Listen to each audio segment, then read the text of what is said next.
Hey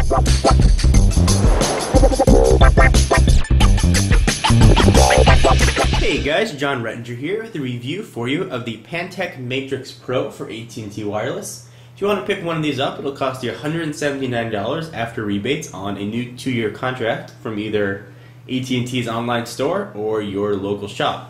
So let me tell you a little bit about the device. You guys saw the comparisons that I did when I compared it to the iPhone as far as doing general features like text messaging, adding contacts and calendar items. So first let me start with my opinion on Windows Mobile 6.1 Standard, meaning non-touchscreen.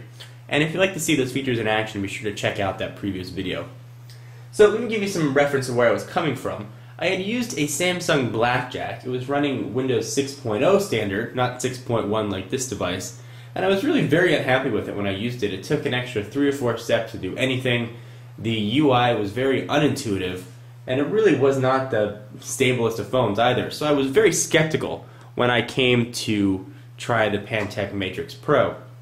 And I have to say, I actually came away very impressed with what Microsoft has done with Windows Mobile 6.1. The sliding panel interface that they implemented, you can see right there, makes navigating much easier. You don't have to go to the Start menu, go to Calendar, hit Menu, add new items. You can really just do it nice and easily right here. Change your ringtone, your background, your task manager.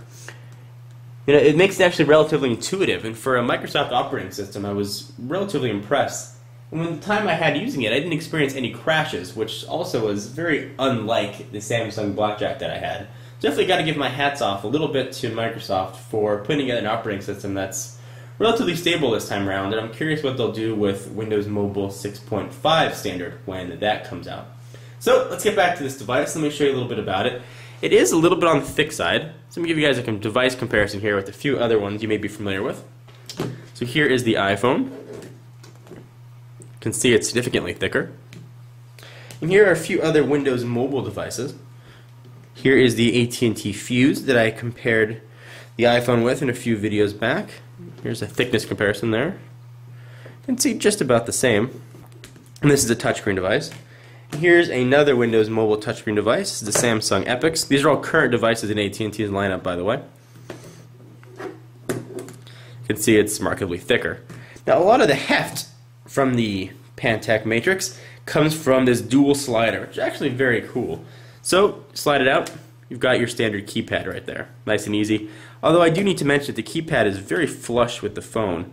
And there's no ridges between the numbers, or there aren't any ridges between the numbers. So it's going to make dialing without looking very difficult, so keep that in mind. While it does have a nice look to it, it's not necessarily so practical. You can slide that down, and if you slide it up, you get a full QWERTY keyboard.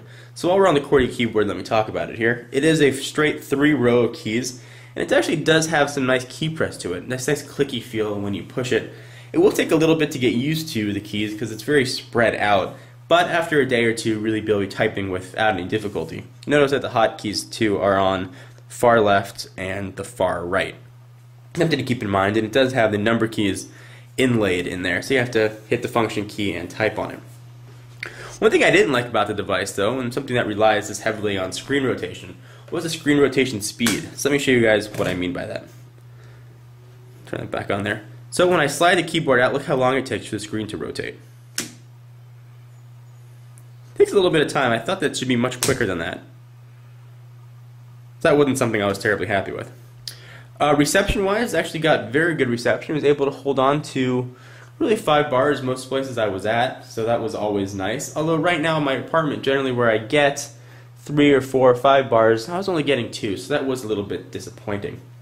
So, it's a phone, so it's got to make good calls, and I'm happy to report the call quality. Actually, like most phones I've tested recently, call quality has been fantastic. There really wasn't any white noise or hissing on my end. And on the other end, callers reported that it sounded nice and clear.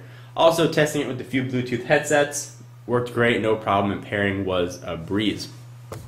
So navigation on the phone is a little bit interesting too. It looks like a scroll wheel, but it's not. Actually just a straight D-pad with the button in the middle. And you've got your home key and your back button and your send and end buttons kind of glow underneath there. So overall, guys, I was very happy with the phone. It was very usable. I felt it was very pocketable. I know some complaints are the heft, but for a device that gets a dual slider, you're going to have to sacrifice slimness for functionality. So that's something that comes along with the territory. So if I have to rate this phone, kind of at a scale from 1 to 5, I think I'd give it a very, very, very solid 3.5 to 4. Let's say 3.75 as the rating, if I can do that. It does ship with Pocket Internet Explorer, which is an atrocious browser. So if you do want to get the Pantech Matrix Pro, download Opera Mini or Skyfire. They have both versions for the non-touchscreen 6.1 standard, and that'll make your browsing experience much better. This is a full-featured smartphone. You can do your calendar, your email, hook it up with Microsoft Exchange. You can go on the internet like I just mentioned. You really can do everything on this phone, but just keep in mind that it is a non-touchscreen device. So anyway, guys, hope you enjoyed. If you're looking for something like this, I can recommend the Pantech Matrix Pro. I think AT&T and Pantech did a very nice job with the design. I think Microsoft actually is improving their operating system. I was very down on Windows Mobile in the past. Maybe I'm starting to sway a little bit on that. Certainly won't take me away from my iPhone, but if you're a Windows guy or gal and you want to have something that'll sync up with your computer nice and easy, this is a good option for you. For exclusive content, be sure to follow me on Twitter at twitter.com/John4Lakers, and I'll see you guys in the next video. Bye-bye.